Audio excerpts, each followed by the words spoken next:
Muito boa noite a todos. É com grande satisfação que começamos hoje mais um Web Talks, hoje a 14ª edição. Hoje vamos conversar, o Dr. Caio vai ser o moderador e vai conversar com a doutora Débora Visconti e com o professor Francisco Carralho sobre carta arbitral. Em nome da Câmara CIESP-FIESP, eu quero agradecer a participação de todos, agradecer a PUC de São Paulo pela promoção desse evento, agradecer à ABARB por todo o apoio que é prestado e passo a palavra para a Camila.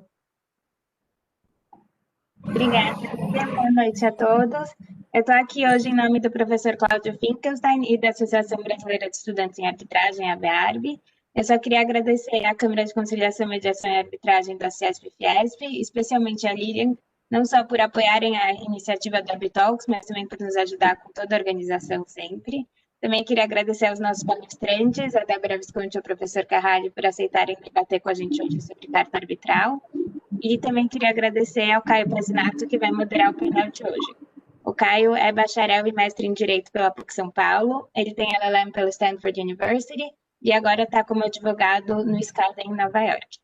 Então, sem mais delongas, eu vou passar a palavra para o Caio, para ele apresentar os nossos palestrantes e dar início oficialmente à 14ª edição, que eu acho que vai ser muito boa. Caio, a palavra é toda sua. Obrigado, Camila. Obrigado, Lilian. Para mim é um prazer imenso estar aqui, né, participando da 14ª edição do Arbitalks. Gostaria de agradecer ao Cláudio Finkelstein e à Camila pelo convite, à Câmara de Conciliação, Mediação e Arbitragem da CIESP-FIESP, na pessoa da Lilian, pela organização, junto com a PUC, e a ABARB pelo apoio. Antes da gente começar, como a Camila adiantou, eu queria fazer uma breve introdução da Débora e do professor Carralho, muito embora eles dispensem qualquer tipo de introdução, mas a Débora ela é mestre e doutora em Direito Internacional pela Universidade de São Paulo, ela é pela London School of Economics, sócia de Visconti Advogados e árbitra. O professor Carralho é mestre e doutor em Direito Civil pela PUC, onde também leciona nos cursos de graduação e pós-graduação, sócio de Carralho Advogados, onde atua como advogado, consultor jurídico e também como árbitro. O professor Carralho me deu aula de arbitragem na graduação, então é um prazer estar aqui especificamente para tratar da carta arbitral, que inclusive como estávamos falando há pouco, um filho, né? Que o professor foi coordenador do grupo de pesquisa em arbitragem da PUC, que junto com a Comissão de Arbitragem e a Procuradoria da OAB do Rio de Janeiro propuseram justamente a criação da carta. Então, sem mais delongas, eu não sei se a Débora ou o professor querem fazer algum comentário inicial, mas basicamente a ideia do Arbitalks é que uma primeira fase seja coordenada com algumas perguntas que eu vou dirigir a vocês e depois a gente abre as perguntas para os membros da plateia. Por gentileza, podem mandar as perguntas no chat e aí a gente endereça ou ao final ou no curso dos debates, a depender de como ela se encaixa. Então, se os professores, se a Débora e o professor Carralho não tiverem nenhum comentário inicial, eu posso iniciar já com as nossas perguntas. Acho que além de agradecer ao Cláudio, a Camila, a Lilian pelo convite para participar desse Arbitalks e dividir essa tela, né, com vocês aqui, com o Caio, o professor Carralho, eu acho que além desse comentário inicial, a gente pode passar para as perguntas que são extremamente interessantes. Isso mesmo, aqui faço cor às palavras da Débora, é uma alegria enorme estar aqui nesse evento, agradeço à Câmara da CIESP-FIESP, a pessoa da Lília, agradeço à Camila e peço que estenda nosso abraço apertado ao Cláudio, que também encaminha também esse evento, esse Arbitalks tem levado adiante, tem conduzido com maestria e sempre tornando os temas vivos na arbitragem, e destaco aqui meus companheiros ao Caio, que passou umas perguntas para a gente, né, Débora? Umas perguntas bem complexas. A sorte que ele passou antes, porque se passasse meio em cima, assim, a gente ia sofrer um pouquinho, mas o Caio, ele tocou, principalmente a última, a gente vai ver aqui, ele tocou num dos pontos bem importantes que nós temos aí para enfrentar da carta arbitral. Mas é uma alegria estar com todos vocês, uma alegria estar também ao lado da Débora, já tivemos a oportunidade de nos encontrar em outros eventos, em outras arbitragens também, então é muito bom estar aqui junto mais uma vez aqui. Vamos, da minha parte, podemos seguir adiante para os debates. Legal. Então, bom, a carta arbitral, claro, como instrumento de cooperação entre arbitragem e poder judiciário, veio para, enfim, principalmente hipóteses em que o tribunal arbitral carece de poder coercitivo, e é uma inovação que foi muito celebrada pela doutrina, porque uniformiza, sistematiza esses pedidos de cooperação que antes eram feitos por ofício e de uma forma que ia variar por cada tribunal ou câmara, enfim, como é que fosse. Tem funcionado muito bem e cada vez mais, como a prática vai se desenvolvendo, algumas dúvidas vão surgindo e é justamente delas que a gente quer tratar aqui hoje.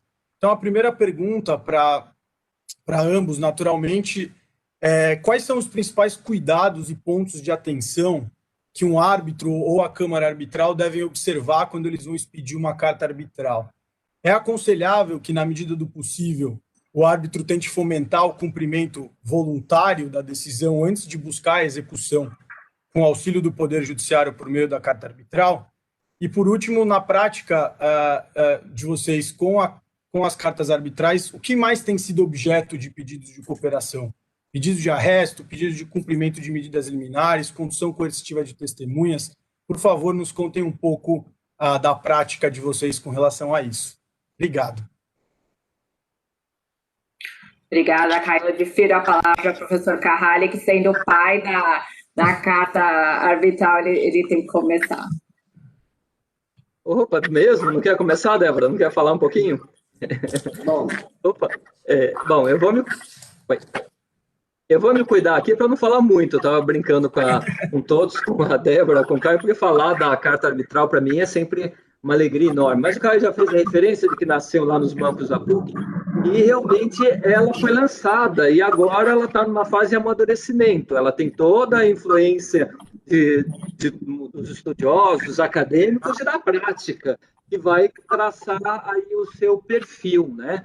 E, assim, eu diria que, no primeiro momento, a preocupação era ter lançado a ideia da carta e colocar os seus requisitos mais básicos, necessários mesmo, que está na lei, que foram indicados como a demonstração da existência do procedimento arbitral. Então, em resumo, é isso: demonstração das partes, demonstração de que há um tribunal arbitral com a convenção, depois com a aceitação pelo árbitro, que é o artigo 19 da lei, né, que mostra a constituição do tribunal arbitral e mostra a instauração, a instituição da arbitragem. Então, essa que era a ideia. Eu acho que tem um ponto importante, que é cuidar para uma regularidade formal dessa carta arbitral. Agora, o Caio levantou essa questão: poxa, mas temos que tentar fazer com que as partes cumpram a decisão, independente de eu ter necessidade de um apoio do judiciário, com certeza absoluta. Eu já estou em arbitragem muito antes da carta arbitral, e eu lembro que nós utilizamos desses expedientes. Por exemplo, aliás, tive arbitragem na própria Câmara da CESP-FIESP nesse sentido, abria-se uma conta destacada na própria instituição, aos cuidados da instituição arbitral, e daí solicitava-se ou determinava-se que fosse feito um depósito, por exemplo, quando se queria um valor em garantia. E assim, eu não cheguei a ter, na minha experiência, nenhuma situação que a parte descumprisse a arbitragem. Mas pode acontecer? Lógico, pode acontecer. A gente colocava multa, daí discutia se incidia ou não multa. Então, a gente deve estimular o cumprimento. Uma forma de estimular é aplicar ou estabelecer uma multa e depois discutir se incide ou não. Eu já tive situações até que a busca e apreensão, entre aspas, não foi necessária, porque nós pedimos para a parte e a parte entregou num depósito aquele bem que estava em discussão.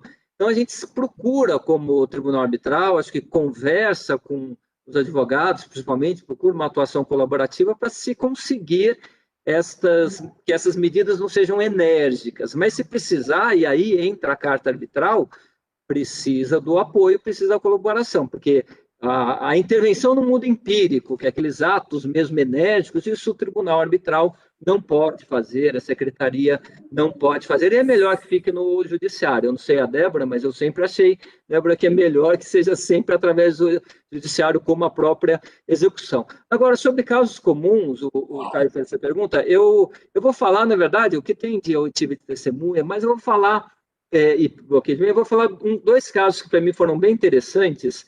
Um deles, que é sobre um depósito de um valor, na verdade, um cumprimento de um bloqueio de conta, que isso é uma das medidas que se faz. Quando se há receio de que aquele valor vai ser dissipado, a parte não vai depositar em juízo, e tem receio de que suma o dinheiro, aí é uma maneira de se pedir o Bacenjude, mas o Bacenjude pelo apoio do judiciário.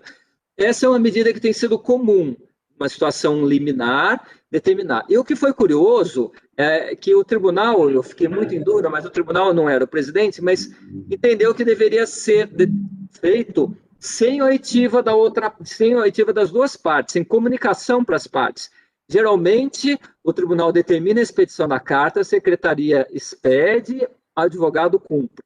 Nesse caso, ficou uma preocupação no sentido de, olha, eu vou tratar desigual, eu vou dar informação para uma parte, vou determinar ele que se cumpre uma carta arbitral de bloqueio de conta. O tribunal entendeu, eu nem estava muito simpático com isso, mas os outros dois entenderam que tinha que ser feito pelo tribunal.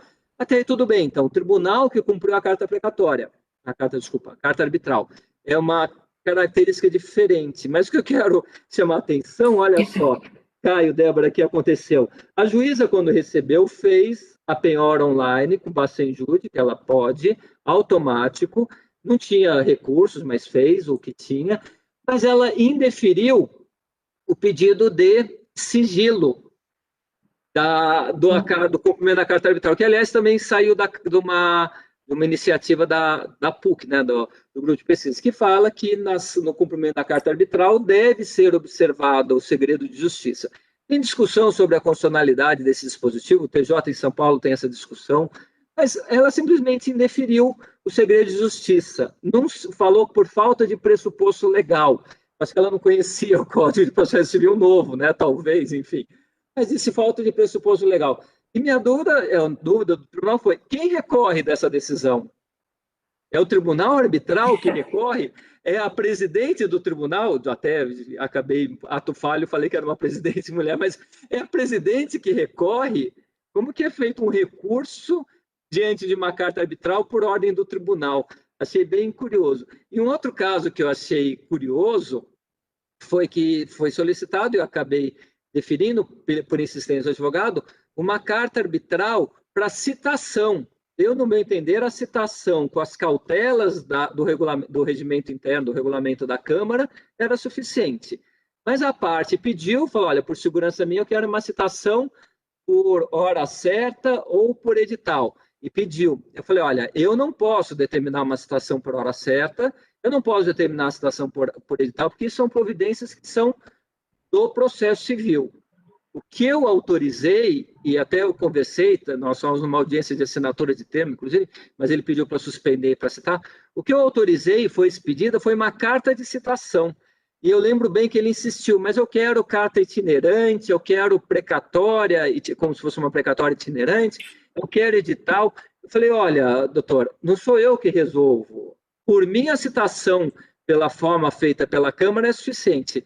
Se o senhor quer uma outra citação pelos meios de um processo, quem tem que decidir se vai ser por hora certa, se vai ser por edital, se vai ser uma carta itinerante, se vai ter alguma outra providência, é o juiz. Aí a minha solicitação foi, eu requero que seja feita a citação da forma do Código de Processo Civil, ou como Vossa Excelência entender. Então, o que eu achei interessante, mas eu refleti muito sobre isso, conversei com alguns colegas, a gente falando o limite do árbitro, né? Não, eu tenho que ir até onde vai a minha competência, a minha jurisdição. Minha jurisdição estou pedindo apoio para se determinar a citação. Quais os meios de citação do processo civil que vão ser observados? Aí eu achei melhor deixar nas mãos do juiz. Finalmente, o juiz recebeu e tomou todos aquele escalonamento que tem no Código de Processo Civil. Primeiro tentou a citação, depois hora certa 3 vezes, enfim, aquilo que é normal de processo. Mas foi uma situação que eu achei bem pitoresca, porque é diferente. Colocaria aí as situações diferentes, não as comuns, tá bom, Caio? Vamos ver a Débora aqui, que quero ver também, estou curioso em ver algumas posições também da Débora. Bom, eu, felizmente, nunca tive nenhuma oportunidade de próprio tribunal arbitral expedir a carta arbitral, porque além de pedir, você tem que acompanhar, você tem que acompanhar todos os atos. Eu, felizmente, não passei por essa experiência. A minha, assim, eu tive experiência como secretária substituta da Câmara da CIESP-FIESP, quando eu estava substituindo a Letícia, e também como coárbitra no CAN-CCBC. E as câmaras têm formas diferentes de cumprir as cartas arbitrais. Então, a Câmara da CIESP, na época, pelo menos que eu estava lá, pedia para que os advogados cumprissem.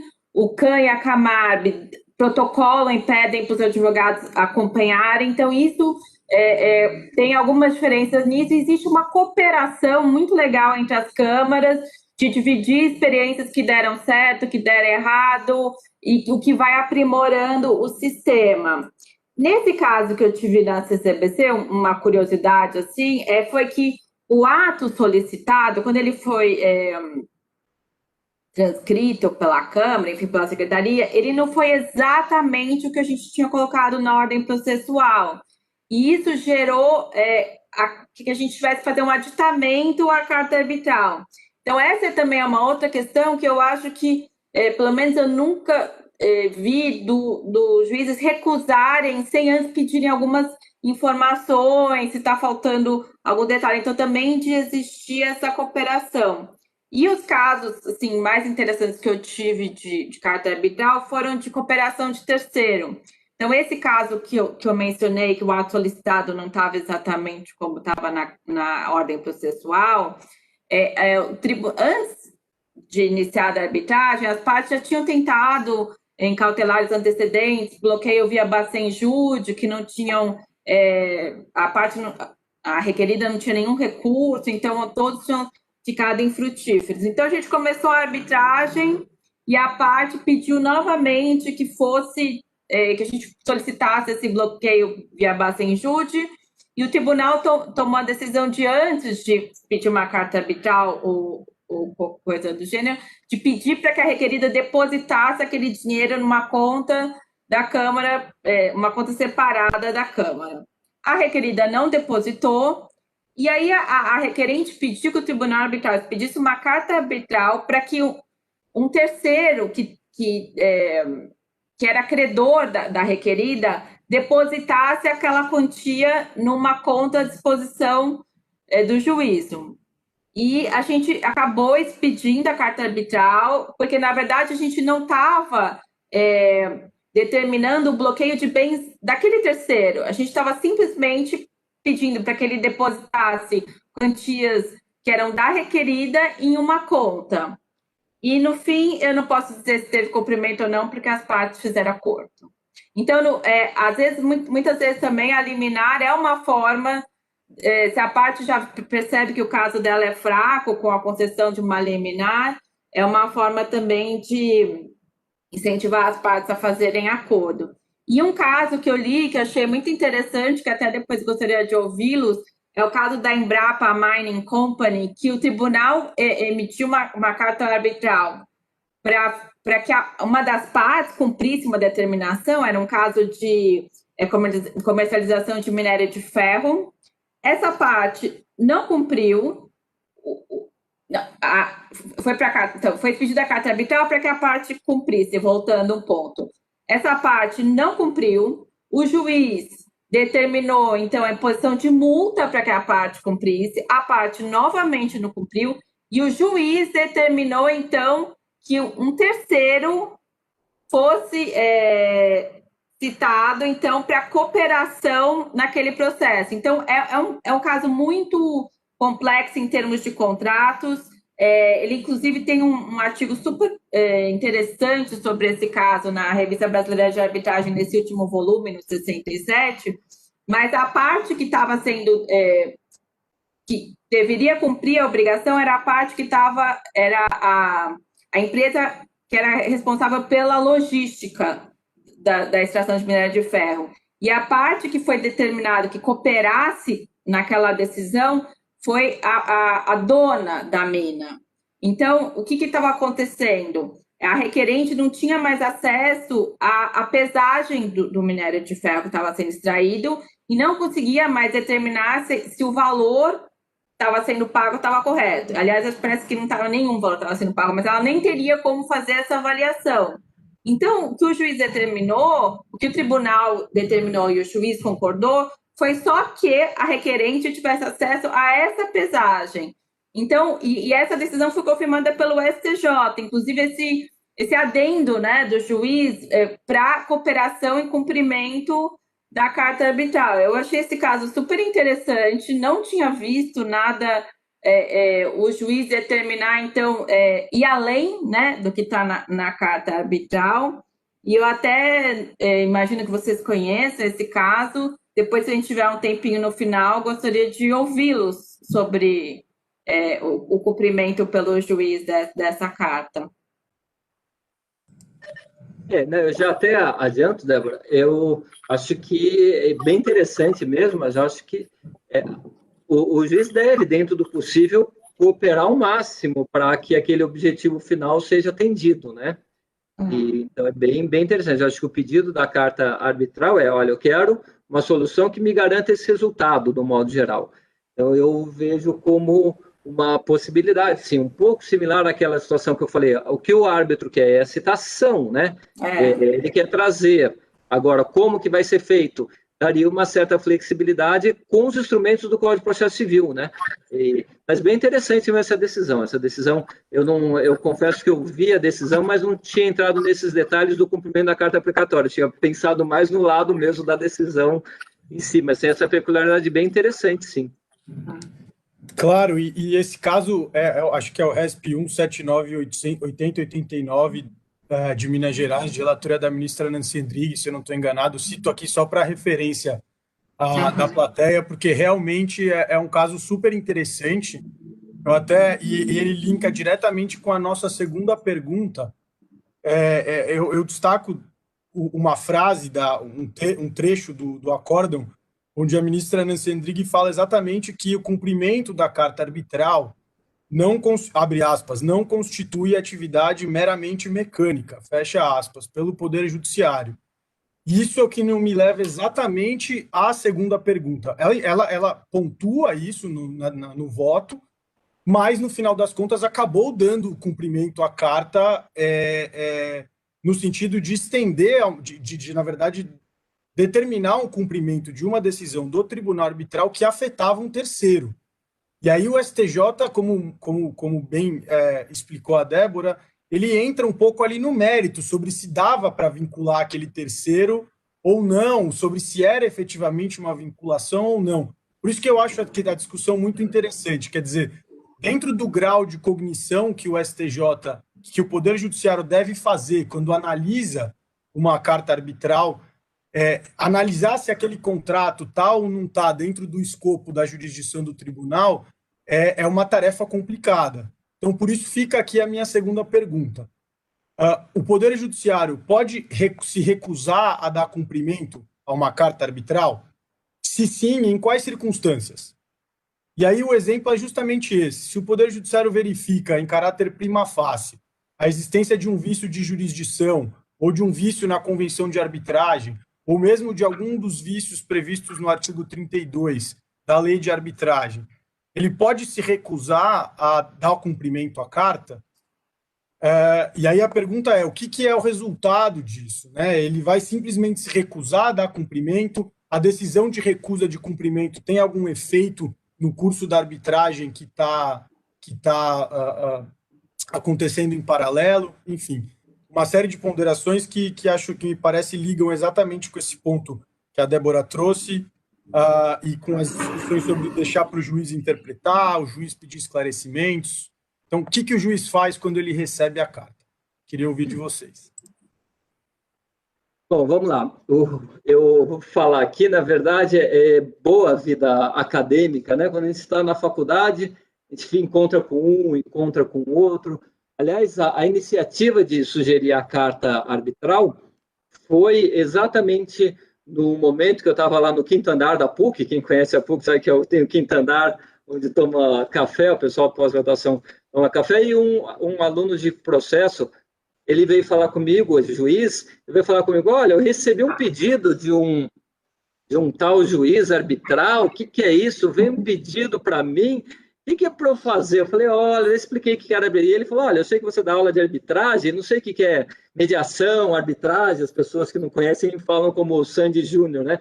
Mediação e arbitragem, tudo igual. O que é isso? Aí eu expliquei para ele, olha, arbitragem é outra coisa, mediação é uma coisa, arbitragem é outra, já faz um tempo isso, né? E aí eu falei, mas eu não sei, veio uma ordem para eu cumprir. E imagina mandar o juiz cumprir alguma coisa. Eu sei que passaram 15 dias, encontrei com ele no café, e aí, como é que foi? Não, ele me mandou tomar uma providência, eu recusei. E a Ana falou, eu recusei com requintes de crueldade, né? Porque mandou ele pagar custas e depois se recusou. Eu falei, poxa vida, mas por quê? Porque veio até a dificuldade de comunicação do árbitro, que eu acho que também exagerou, quando pediu ou determinou que o juiz cumprisse uma providência. Então, a carta arbitral nasceu um pouco nesse ambiente, para tentar melhorar esse diálogo, né? Ela tem, pelo menos, uns mínimos requisitos de forma, elas têm que ser observado. Faltou o requisito de forma, já é o suficiente para o juiz, teoricamente, não cumprir. Tá? Mas a gente também, eu comecei a falar da PUC, eu não falei, também nesse ambiente de faculdade, eu soube de uma outra situação, de um caso de Araçatuba, em que um juiz recebeu uma carta arbitral para oitiva de testemunha, e a testemunha se recusou a comparecer. E a testemunha se recusou a comparecer, mas ela entrou com um boletim de ocorrência falando que a instituição não existia. Inclusive, entrou com inquérito policial questionando a jurisdição do árbitro, a existência da Câmara Arbitral. E o juiz, diante daquela documentação, diante de boletim de ocorrência, diante de inquérito policial, ele não cumpriu a carta arbitral, ele se recusou a cumprir a carta arbitral. Daí, olha só, qual o recurso que cabe? A outra pergunta que se faz, né? O que fazer diante da recusa de um juiz no cumprimento da carta arbitral? Nesse caso, eles entraram com conflito de competência. E o conflito de competência foi favorável ao juiz. Falou que existia vício e que, nessa situação, o juiz ele não precisaria cumprir a carta arbitral. Então, é aquele tema. O que eu falo para vocês, o que não deve o juiz é entrar no conteúdo da decisão. Se o árbitro determinou um bloqueio de bens, bom, vamos atender. Uma busca e apreensão, sim. Mas vício de forma, aí o juiz tem que olhar. Vício de jurisdição, o Caio até a gente estava falando, né, Caio, a história do artigo 267. O 267 fala das situações em que o juiz pode deixar de cumprir até mesmo uma carta precatória, até mesmo uma carta de ordem. Um deles é um juiz que não é menor de quem tem competência, para arbitragem seria que tem jurisdição. Então, realmente, tem um outro inciso que fala, o juiz tiver dúvida acerca da sua autenticidade. Nesse caso, Araçatuba foi pautado nessa questão de autenticidade. Existem elementos. O que não se deve é discutir a decisão do árbitro. Isso não deve ser discutida a decisão do árbitro. Por que ele fez isso? Até, por exemplo, ele mandou, a gente estava discutindo, a Débora trouxe a questão de atingiu terceiros. Tá, mas se ele atingiu terceiros, se ele determinou o bloqueio, por exemplo, de um patrimônio terceiro, eu acho assim, num primeiro momento, o juiz não deveria falar, não, mas ele não é parte na arbitragem. Ele não é parte, mas o árbitro pode ter entendido, por uma desconsideração de pessoa jurídica, por uma fraude, por qualquer motivo, que os bens do terceiro vão responder. Então, no primeiro momento, eu não diria que é uma causa para um juiz recusar. É uma causa, talvez, para ele ter uma atenção maior para avaliar. Mas se o árbitro justificou por que está indo a terceiros, aí é um pouco diferente. Mas, no primeiro momento, eu não diria que o juiz deve verificar o conteúdo. Tudo isso dentro de uma normalidade. Tudo isso dentro de um sistema que funciona. Agora, a gente sabe que o judiciário também tem dessas questões.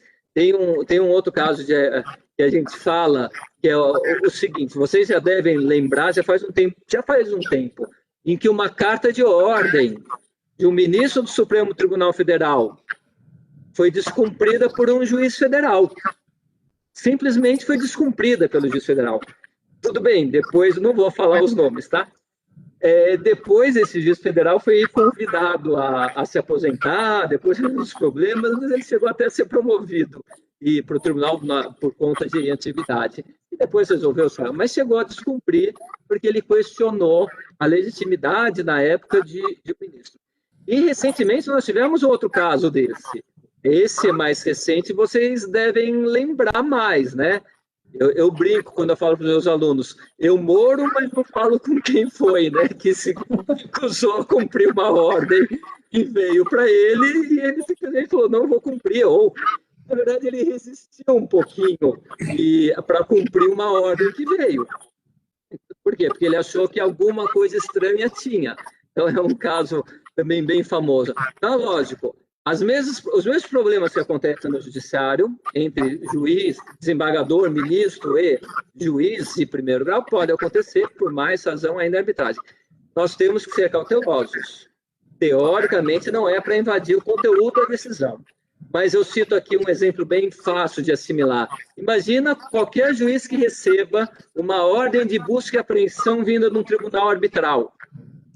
Mas essa ordem de busca e apreensão é de um menor. O juiz vai cumprir? Não, pura e simplesmente não. Onde ele vai fundamentar? Ele dá um jeito e não cumpre. Tá? Se uma ordem que venha de um árbitro determinando uma prisão civil de uma depositária infiel, ele vai cumprir uma ordem de prisão civil de um depositário infiel? Não, o juiz não vai cumprir uma ordem que venha de um árbitro de prisão civil do depositário infiel. Pronto. Depois ele vê que ele vai fundamentar. Então, a gente precisa pensar, né? Tem que ver o conteúdo, tem que ver se é razoável, se saiu da caixinha, né? Aí tudo bem. Mas como regra, e é a experiência que eu tenho, eu um pouco diferente da Débora, a gente já teve alguns casos, eu diria uns 10, talvez um pouquinho mais de carta arbitral, né? E tirando aquele que eu falei para vocês, que a juíza cumpriu a carta, mas fez a ressalva em relação ao segredo de justiça, os outros foram, assim, muito tranquilos, viu?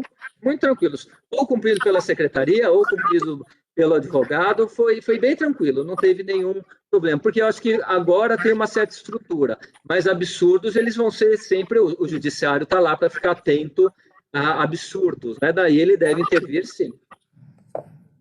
Legal. Débora? Bom, o professor Carvalho abordou os principais pontos. Realmente, faz muito tempo que eu não atuo no judiciário, mas a diferença também que eu sinto, como eu mencionei antes, é que na carta precatória, qualquer vício formal, o juiz simplesmente devolve. Você está lá crente que a carta precatória está sendo cumprida, quando você vai ver, ela já voltou sem cumprimento. E nesse caso, por exemplo, e nos casos que eu tive na Câmara, o juiz não simplesmente devolveu a carta arbitral por um vício formal. Ele pediu para ditar, pediu esclarecimentos, enfim. Foi uma relação muito de colaboração entre o juiz e o tribunal arbitral. E eu acho que também tem casos, além desses que o professor Carvalho mencionou, se, por exemplo, a Convenção de Arbitragem diz que a administração do procedimento é da CCI e a carta está vindo pela Brasil-Canadá, ou se diz que os árbitros têm que ter uma qualificação específica que eles não têm. Então, casos de prima facie falta de jurisdição ou de convenção de arbitragem sobre objeto inarbitrável, acho que seriam realmente os casos que, nesses casos, acho que o juiz nem pediria esclarecimento, devolveria sem cumprimento efetivamente.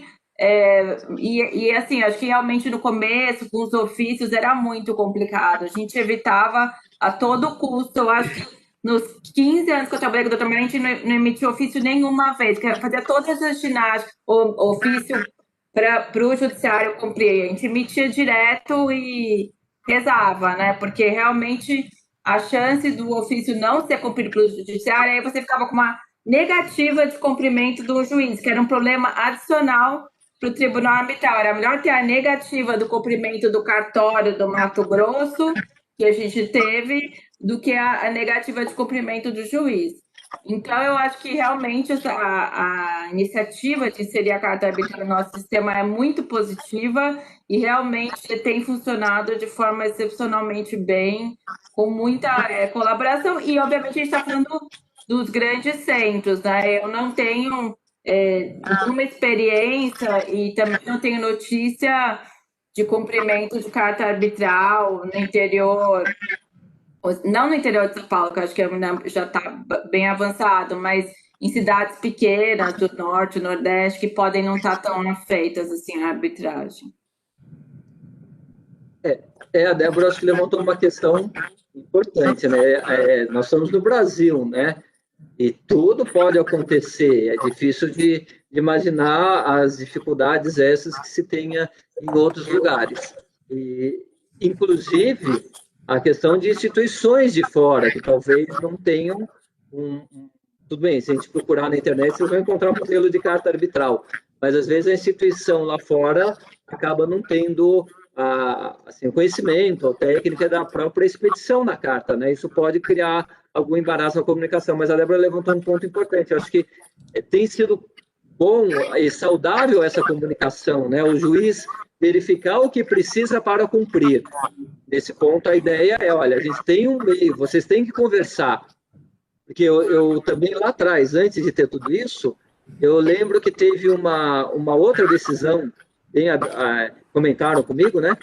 Que a pessoa procurou o juízo estatal uma cautelar pré-arbitral.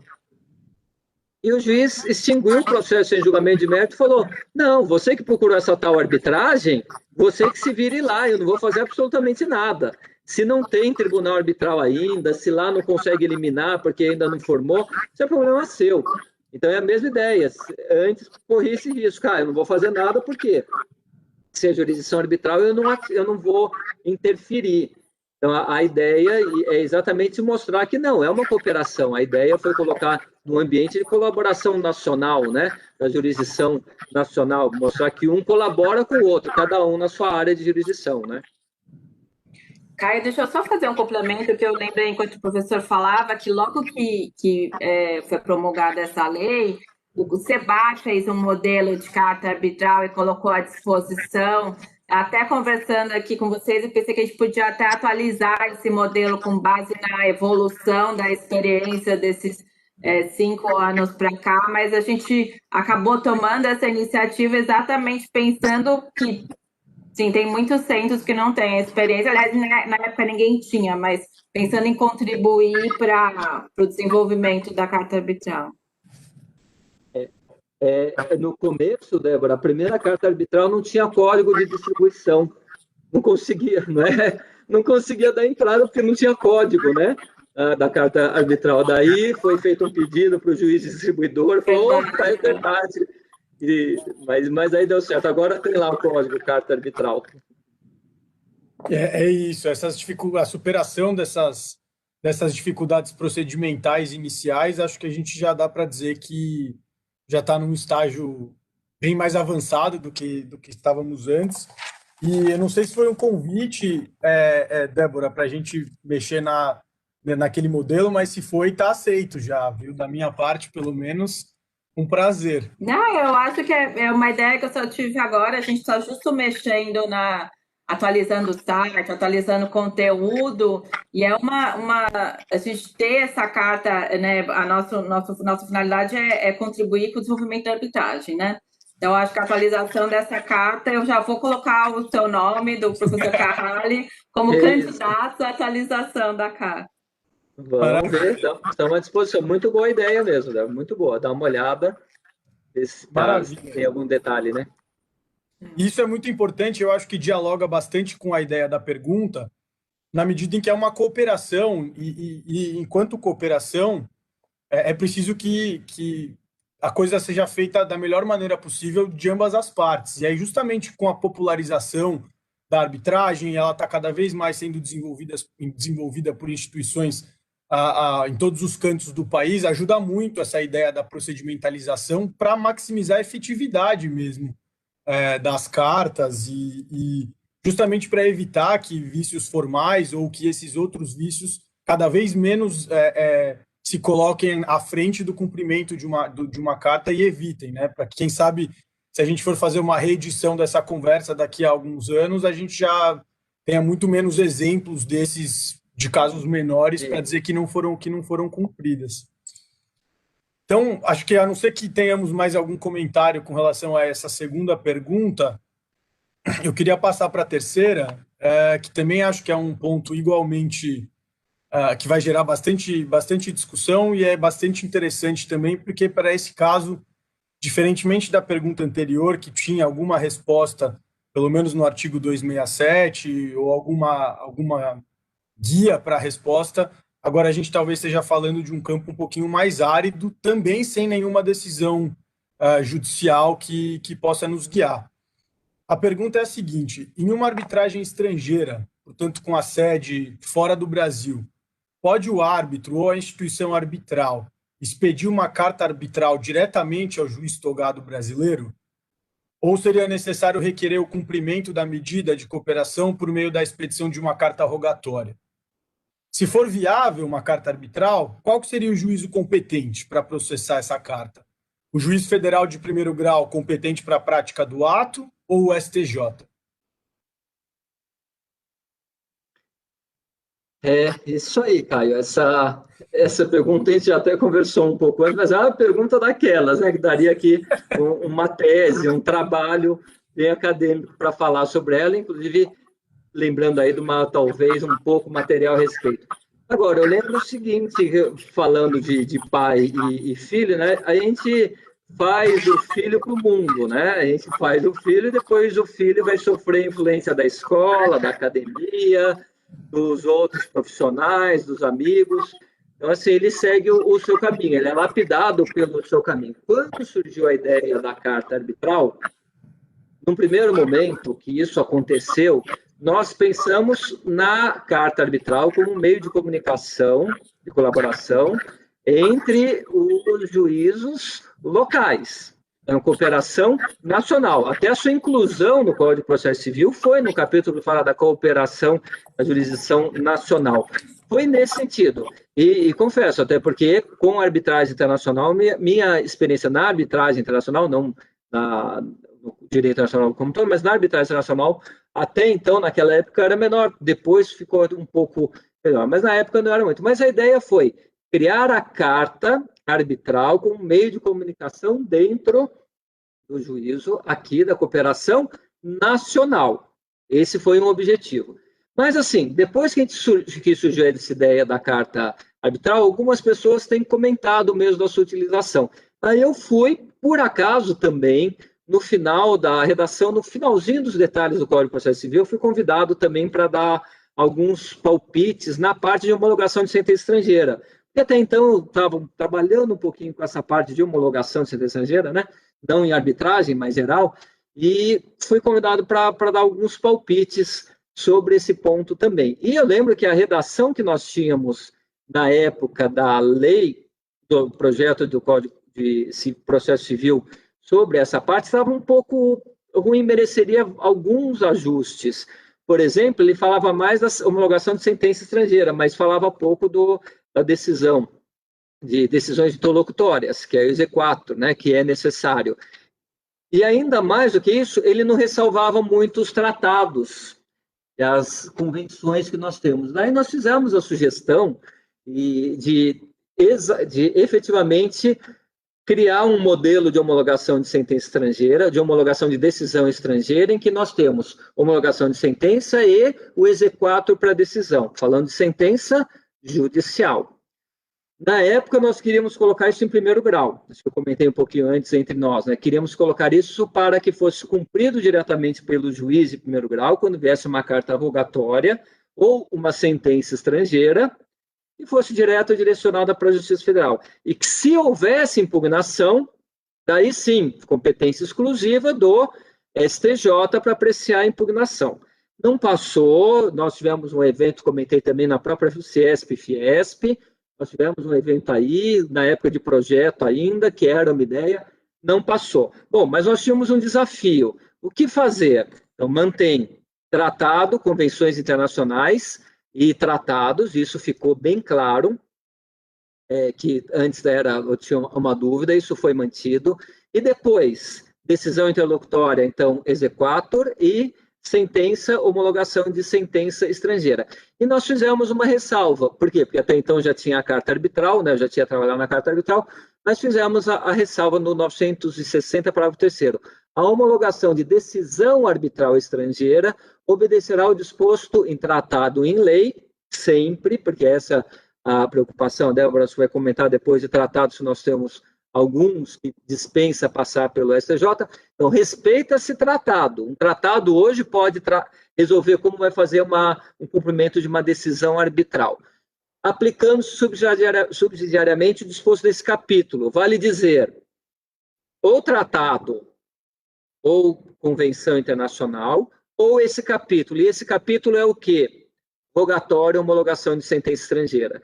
Então, eu não colocaria a ideia de carta arbitral, não era direto, mas passar pelo STJ com um exequatur. Então, teria um exequatur de uma decisão arbitral estrangeira por esse modelo que nós tivemos no Código. E vocês vão falar, mas por que precisa? Porque no passado chegou-se a sustentar que decisão arbitral, não sentença, sentença é homologação, sentença estrangeira normal, mas chegou-se a sustentar que decisão arbitral estrangeira não tinha como cumprir no Brasil. Falava-se, inclusive, que a decisão seria pelo mesmo modelo que uma homologação de sentença estrangeira, e não um exequatur, e não uma rogatória, né? Então, nós falamos, vamos resolver, vamos falar que essa decisão arbitral, ela é internalizada através de carta rogatória. Então, esta que foi a ideia, misturando aqui com o que veio lá atrás, e não direto. Então, depois vem o artigo, o parágrafo 1º do 962, fala, execução no Brasil de decisão interlocutória estrangeira, concessiva de medida de urgência, ter-se-á por carta rogatória. Então, esse é o modelo, carta rogatória. Quer seja ela arbitral, que o parágrafo 3º lá em cima fala, ou quer seja ela judicial. Então, entra como rogatória, depois do exequatur, que se determina a coisa. O quarto é para determinar o cumprimento, daí que viria. E ainda uma outra questão. Se quisesse, e aí também eu tive participação nesse dispositivo pelo meu histórico, a gente vai ficando velho, a gente tem histórico em vários caminhos, em várias áreas do direito. Por exemplo, eu comecei com processo, não sei se vocês sabem, mas minha vida acadêmica, mais de 30 anos, foi iniciada em processo civil, depois que eu mudei para civil e arbitragem. E no civil passei por família. Aí, olha só, tem uma previsão em que nós temos a exceção para a situação do divórcio. Então, nós abrimos uma exceção no Código para falar da decisão do divórcio. Estou procurando aqui. Não estou achando. Mas tem uma exceção específica que trata de divórcio. Aqui, parágrafo 5º do 961. A sentença estrangeira de divórcio consensual produz efeitos no Brasil independente de homologação do STJ. Ou seja, isso foi debatido na época, mas entendeu-se que a sentença do divórcio, sim. Por quê? Porque o Japão, por exemplo, ele tem regras de divórcio administrativo. Então, admite-se... Enfim, nós pensamos, a exceção era essa, mas a arbitragem nós colocamos aquele artigo, parágrafo 3º, né, que fala a decisão arbitral seguirá o mesmo que uma decisão judicial.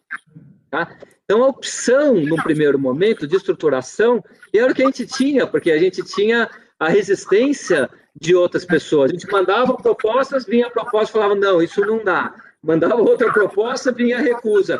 Não, isso é exagerado. Então, diante das resistências que nós tivemos, o modelinho que nós criamos foi esse, nesse momento. Carta arbitral, cooperação nacional, arbitragem de fora, passa pelo exequatur, se for decisão, passa por homologação de sentença estrangeira, se for sentença, se for um provimento definitivo. Então, essa aqui é a estrutura. Mas eu confesso a vocês que eu teria simpatia de ter uma carta arbitral também direto de fora. A gente teve essa resistência. Mas quem sabe doutrina, jurisprudência, o STJ pode falar, se o STJ falar, olha, isso não precisa, cumpra-se direto, está perfeito, né? Afinal, é ele que vai fazer essa interpretação, não nós. A gente colocou o que tinha, o que era possível o sistema nas normas na época, né? Mas a interpretação pode ser adaptada. É interessante, até só antes de passar a palavra para a Débora, um breve comentário.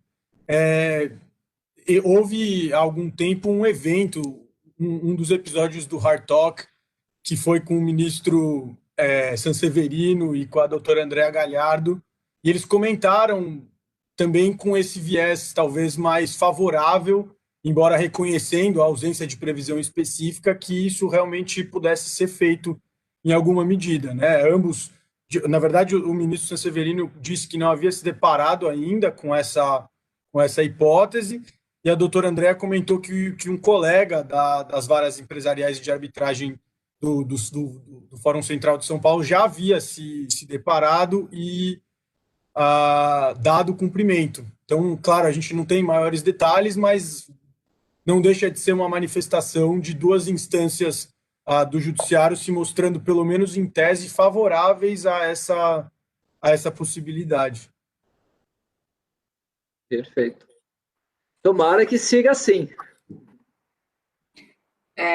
Em relação a esse ponto, eu teria assim, só dois comentários antes de falar do protocolo de Las Lenhas, que em que medida a gente não teria, antes de dar esse passo de forma definitiva, ajustar essa nomenclatura de sentença parcial e ordem processual, porque não adianta chamar a ordem processual a sentença parcial de ordem processual, que ela não vai mudar, né? Você pode chamar lá do que ela quiser. Se for uma decisão definitiva de jurisdição sobre aquele ponto, ela não vai passar a ser uma ordem processual, né? Então, se você excluir ou mantiver uma parte, ela é uma decisão definitiva. Ela não vai ser reanalisada. Embora a gente possa dizer que ela vai ser reavaliada depois, ela é uma decisão definitiva. E aí também, enquanto a gente estava conversando antes do nosso debate aqui, eu fiquei pensando se também não foi esse o motivo um dos motivos que levou a CCI a chamar a decisão do ato de emergência de ordem, né? E não de decisão ou de sentença, porque aí você pelo menos dá uma cara de que não é uma sentença, evitando a homologação. Mas indo agora para o... Então, o protocolo de Las Lenhas, ele trata da extraterritorialidade dos laudos dos países que fazem parte do Mercosul. Então, os Estados-membros são Argentina, Brasil, Paraguai, Uruguai e Venezuela, e os membros associados Bolívia, Chile, Peru, Colômbia, Equador, Guiana e Suriname. Tem um caso muito interessante que eu participei, que não era de carta arbitral, então, nesse caso, estaria dispensada a homologação ou a carta rogatória.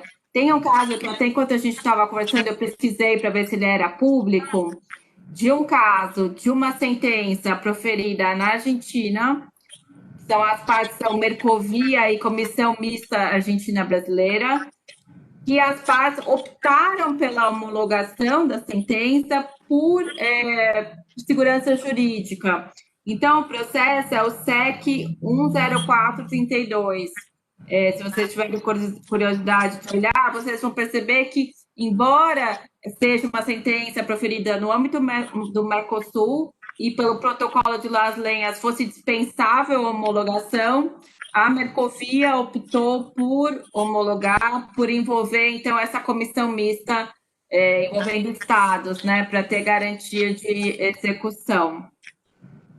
Então, acho que esse ponto é super difícil, acho que o professor abordou com maestria, então eu vou me abster de futuros comentários sobre essa parte. Mas eu acho muito importante isso, Débora, que você colocou, bem pensado mesmo. Não é o nome que se dá ao documento que vem lá de fora, né? Tem que efetivamente olhar o seu conteúdo. Tem que ver o que diz o conteúdo e, com base no conteúdo, que tem que ser feita a deliberação.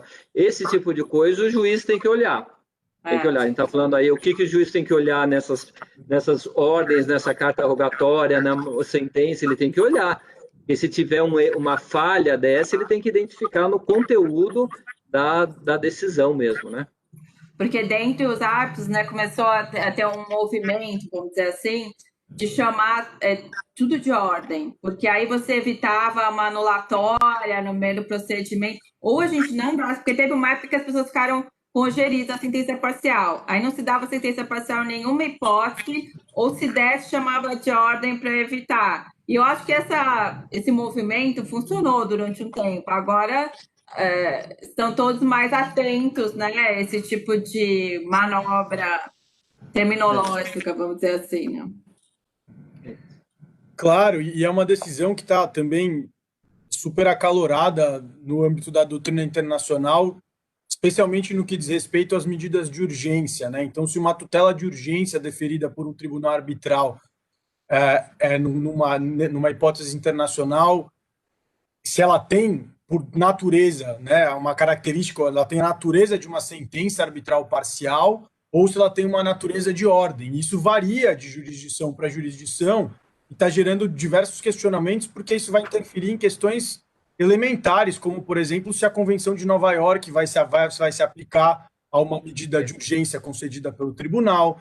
E aí é exatamente na linha do que a Débora estava comentando, se ela é dada como sentença parcial, não há nem que se discutir do seu cumprimento mediante carta rogatória ou carta arbitral, ela vai ter que ser homologada, porque natureza de sentença possui. Então, isso também é muito importante de ser analisado quando se estiver diante de uma decisão interlocutória a ser executada. Se, por exemplo, a autoridade brasileira, perante a qual vier a ser distribuída essa carta arbitral, essa carta rogatória, entender que, na verdade, se trata de um provimento com natureza de sentença, pode ser que negue o pedido de exequatur por entender que a via eleita não é a via adequada, né? Que, na verdade, deveria estar se sujeitando a um pedido de homologação de sentença estrangeira direto no STJ. Isso mesmo. E para finalizar, se não tiver algum outro comentário, tem uma pergunta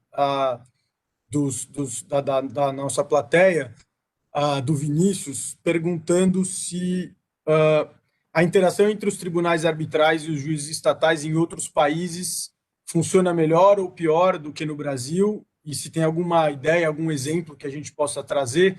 Eu vou até adaptar um pouco, professor, para perguntar se na época do grupo de pesquisa foram considerados instrumentos ou modelos estrangeiros, em que medida isso influenciou a redação da carta, que, por natureza, se assemelha muito, um pouco dentro, claro, feitos todas as ressalvas que a gente falou, a carta precatória, que é um modelo brasileiro mesmo, né? Então, queria entender em que medida modelos internacionais tiveram, eventualmente, influência nisso, com comentários também abertos à Débora, naturalmente.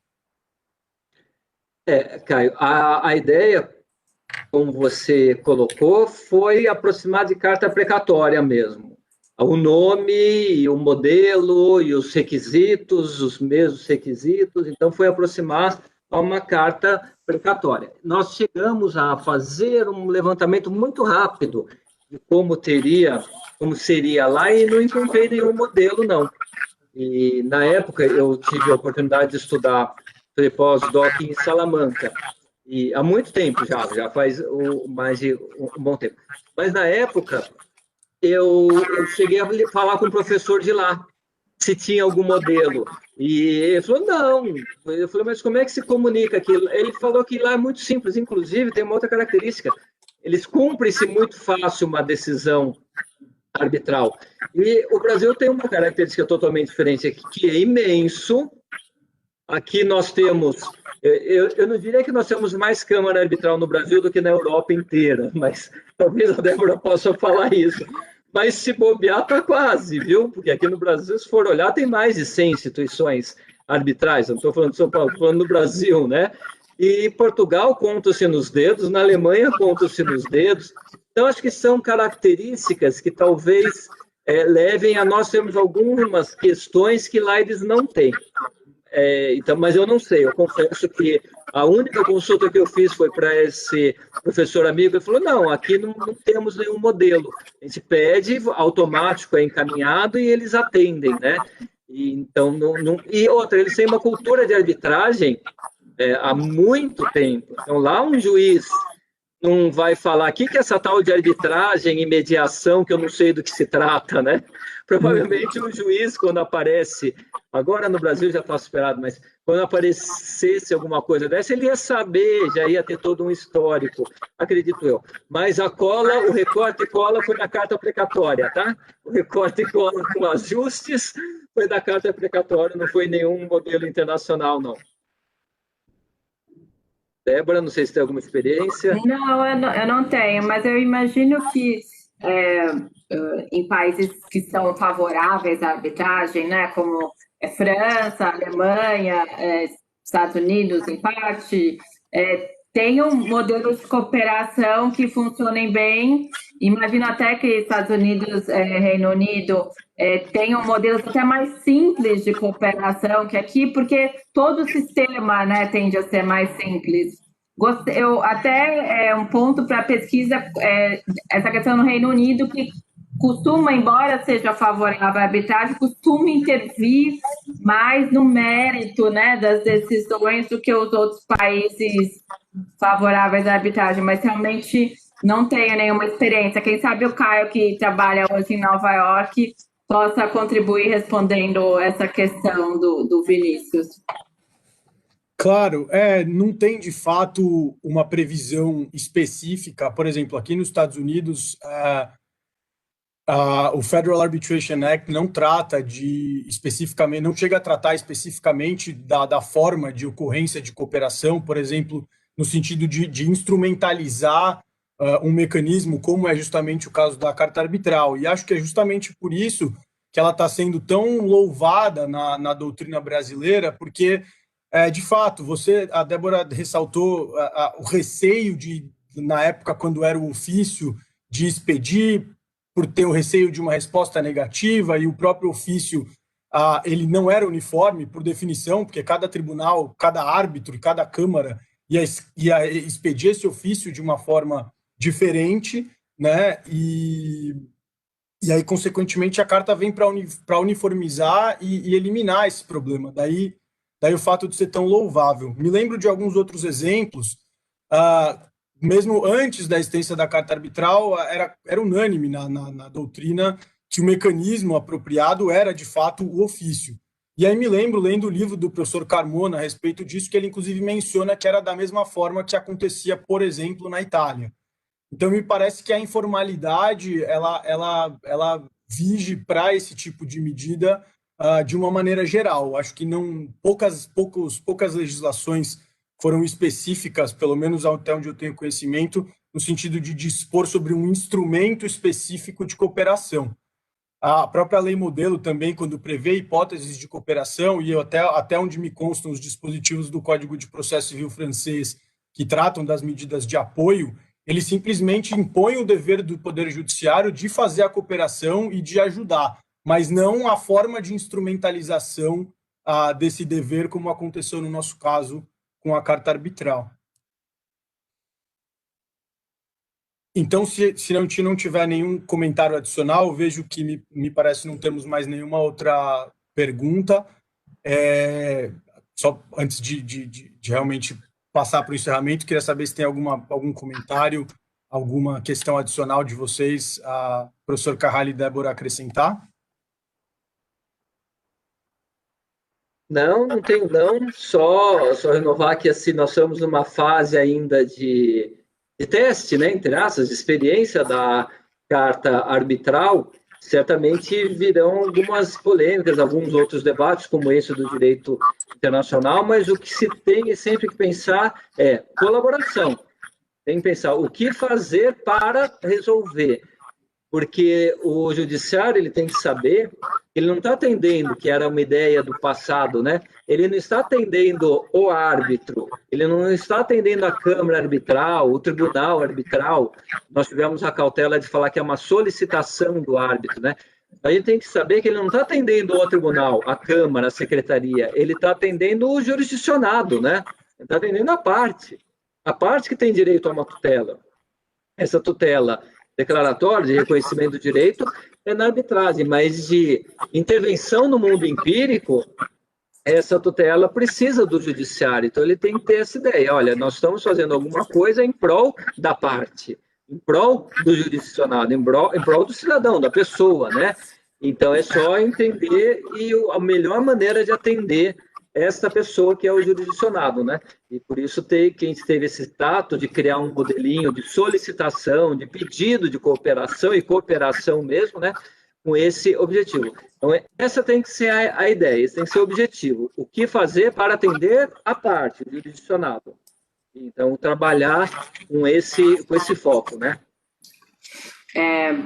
Professor Carvalho, eu acho que a gente já tem, além dessa questão internacional, a gente já tem o desafio que eu estava até abrir aqui nesse meio tempo o modelo de carta arbitral, esse que eu, de 2017, que eu mencionei, que a gente pediu a cooperação no terceiro, na qual a gente pede o segredo de justiça para o judiciário. Então, e aí, está escrito segredo de justiça, aí tem uma nota de rodapé escrita ao fundamento do segredo de justiça, porque esse é um desafio não só para as cartas arbitrais. Eu acho que nessa época o desafio ainda nem existia, foi mais uma precaução. Mas o desafio hoje de alguns juízes da vara empresarial considerarem que não cabe o segredo de justiça, ou pedem para que se esclareça, tem que estar previsto expressamente na convenção a confidencialidade, para que, se não está na convenção de arbitragem, eles interferem, né? Então, eu acho que tem essa questão que também cabe todo um arbitróx com os próprios juízes para entender esse posicionamento deles. E, por fim, eu trouxe uma observação, eu encontrei uma observação do Carmona, dessa questão de arbitragens internacionais, na qual ele sugere que seja inserido no termo de arbitragem, na ata de admissão, uma referência à possibilidade de se executar uma sentença via carta rogatória, executar uma decisão interlocutória. Eu não sei se isso muda alguma coisa, mas já é mais um fundamento para solicitar essa providência. Claro, esse ponto até me parece interessante, tem algumas discussões justamente de pessoas preocupadas em instrumentalizar a possibilidade de uma carta arbitral advinda de um tribunal estrangeiro, que é ao caso de as partes preverem na convenção de arbitragem que os árbitros podem proferir decisões fora da sede. Então, por exemplo, num caso como esse, uma sede estrangeira, imaginando que as partes vão realizar a audiência no Brasil, o tribunal arbitral já está no Brasil para audiência e dias antes precisa expedir uma ordem de condução coercitiva de uma testemunha que se recusou a participar. Em princípio, essa decisão vai ter sido proferida no Brasil já, né? Com autorização que as partes conferiram ao tribunal arbitral de poder proferir decisões fora da sede.